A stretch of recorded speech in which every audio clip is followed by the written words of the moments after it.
Hero Honda 90s के समय से लेकर आज तक यह नाम हर किसी के जुबान पर छाया रहता है, क्योंकि हीरो और होंडा के कोलैबोरेशन से बनी यह कंपनी दुनिया में सबसे अच्छी टू व्हीलर व्हीकल्स बनाती थी।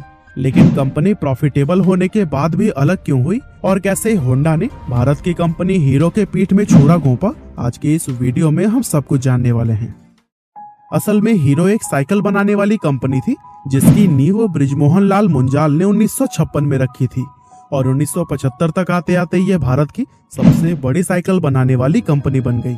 इसके बाद उन्होंने अपनी साइकिल्स को बड़े लेवल पर विदेशों में भी बेचना शुरू कर दिया और इस तरह साल 1986 आने तक ये कंपनी सिर्फ इंडिया ही नहीं बल्कि पूरी दुनिया की सबसे बड़ी साइकिल बनाने वाली कंपनीज में शुमार की जाने लगी। लेकिन उसी दौरान उन्होंने देखा कि फॉरेन मार्केट में मोटरसाइकिल बिजनेस भी काफी तेजी से एक्सपेंड कर रहा है, लेकिन इंडिया में तो लोगों के पास सिर्फ स्कूटर और मोपेड का ही ऑप्शन है। इसीलिए वे इस गैप को फिल करने के लिए इंडियन मार्केट में मोटरसाइकिल उतारना चाहते थे। लेकिन उस वक्त हीरो के साथ प्रॉब्लम यह थी कि उनके पास इंजन बनाने की टेक्नोलॉजी ही नहीं थी, जिसकी वजह से मोटरसाइकिल बनाना उनके लिए तो मुमकिन ही नहीं था। इसीलिए अपने इस प्लान को एक्शन में लाने के लिए उन्होंने किसी विदेशी कंपनी के साथ में कोलैबोरेशन करने के बारे में सोचा।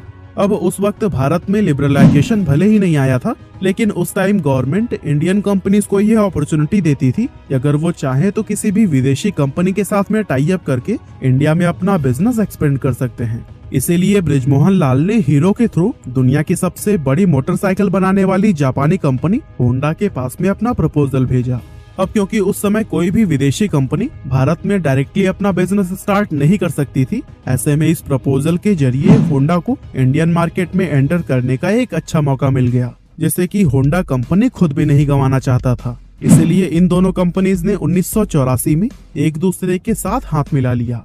हीरो और होंडा के बीच उस टाइम ये एग्रीमेंट हुआ था कि हीरो बाइक्स के लिए बॉडी बनाएगा और होंडा उसके लिए इंजन सप्लाई करेगा। इसके अलावा उन्होंने एक एनओसी भी साइन की थी जिसके अकॉर्डिंग दोनों कंपनीज फ्यूचर में कभी भी एक दूसरे के मुकाबले में अपना कोई प्रोडक्ट लॉन्च नहीं करेंगे। और दोस्तों, दोनों ही कंपनीज इन कंडीशंस से सेटिस्फाइड थी, जिसके बाद से ये डील फाइनल हो गई और यहीं से हीरो होंडा की शुरुआत हुई। अब कागजी कार्यवाही पूरी करने के बाद से हीरो होंडा का सबसे पहला प्लांट हरियाणा में बनाया गया, जहां से हीरो और होंडा ने मिलकर तुरंत ही बाइक्स की मैन्युफैक्चरिंग करनी स्टार्ट कर दी। 1985 में जब उन्होंने अपनी पहली बाइक CD100 लॉन्च की तो फिर यह बहुत तेजी से पॉपुलर हुई, क्योंकि इंडियन मार्केट में एक तो बाइक का कॉन्सेप्ट ही नया था और दूसरा इस बाइक का माइलेज बहुत ही कमाल का था। इसके अलावा उन्होंने अपनी बाइक को उस प्राइस सेगमेंट में लॉन्च किया था जो कि हर मिडिल क्लास फैमिली के लिए अफोर्डेबल हुआ करता था। साथ ही उन्होंने अपना मार्केट कैंपेन भी बहुत ही प्रभावी तरीके से तैयार किया था, जहां इनकी टैगलाइन थी fill it, shut it, forget it, यानी कि इसमें पेट्रोल फिल करके भूल जाइए। इस टैगलाइन का भी लोगों पर काफी ज्यादा असर हुआ और लोग इस बाइक के दीवाने हो गए थे, क्योंकि उन्हें स्कूटर वाला माइलेज अब बाइक में मिल रहा था। लेकिन उसी दौरान जापानी करेंसी में उछाल आ गया, जिसकी वजह से जितने भी स्पेयर पार्ट्स जापान से आते थे वो काफी ज्यादा महंगे होने लगे और हीरो होंडा को अपनी बाइक्स अफोर्डेबल बनाने में काफी दिक्कतें आने लगी। असल में यहाँ प्रॉब्लम यह भी थी कि उस वक्त हीरो होंडा के कई सारे कॉम्पिटिटर्स इंडियन मार्केट में आ चुके थे, जैसे सुजुकी, यामाहा, बजाज और टीवीएस। लेकिन ये सारे ब्रांड सिर्फ शहरी इलाकों में रहने वाले वेल्दी कस्टमर्स पर ही फोकस करते थे। लेकिन वहीं अगर हीरो होंडा को देखा जाए तो उनका मेन फोकस इंडिया के मिडिल और लोअर मिडिल क्लास कस्टमर पर था, जो कि एक अफोर्डेबल सोल्यूशन चाहते थे। और यही वजह थी कि हीरो होंडा की बाइक सिर्फ शहरों में ही नहीं बल्कि पूरे भारत में ही सबसे ज्यादा सेल होती थी।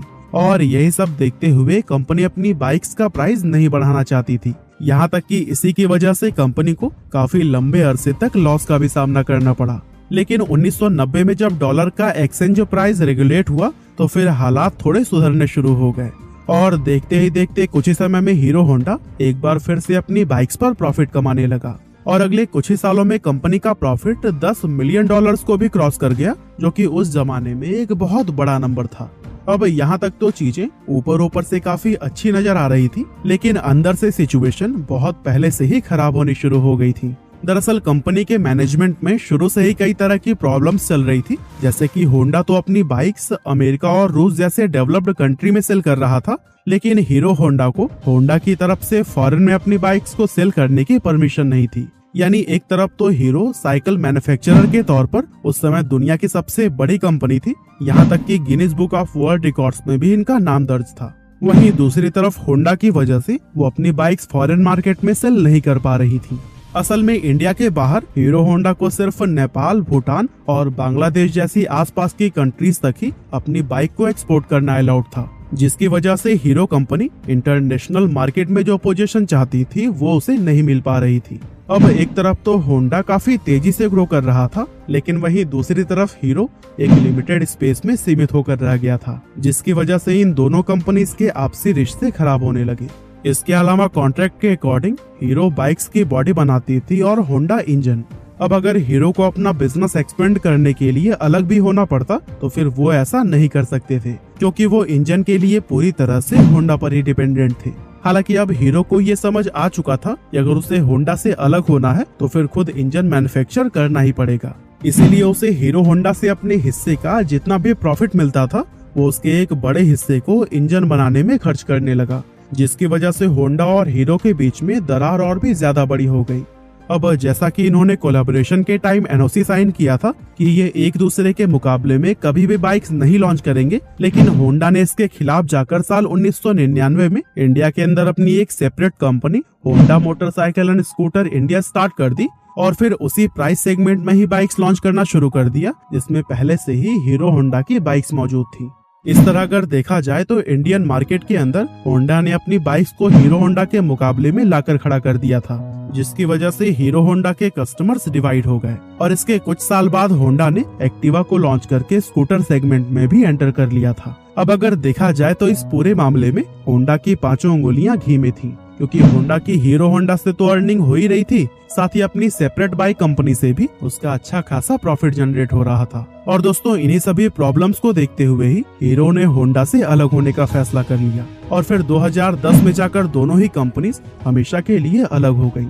हीरो होंडा में इन दोनों कंपनियों के 26% शेयर थे, जिसके चलते होंडा मोटर्स ने अपने हिस्से के सारे 26% शेयर हीरो कंपनी को ही बेचने का फैसला किया।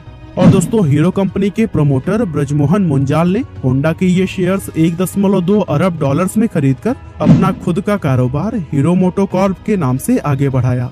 अब जब ये दोनों कंपनीज अलग हुई थी तब ज्यादातर लोगों ने ये कहा था कि होंडा के बिना हीरो मार्केट में कभी भी सरवाइव नहीं कर पाएगी, लेकिन अगर आज की बात करें तो इस समय हीरो मोटोकॉर्प को दुनिया की सबसे बड़ी मोटरसाइकिल बनाने वाली कंपनियों में शुमार किया जाता है। बाकी आज की हमारी इस वीडियो में बस इतना ही था। ये वीडियो आपको कैसी लगी हमें कमेंट करके जरूर बताइएगा।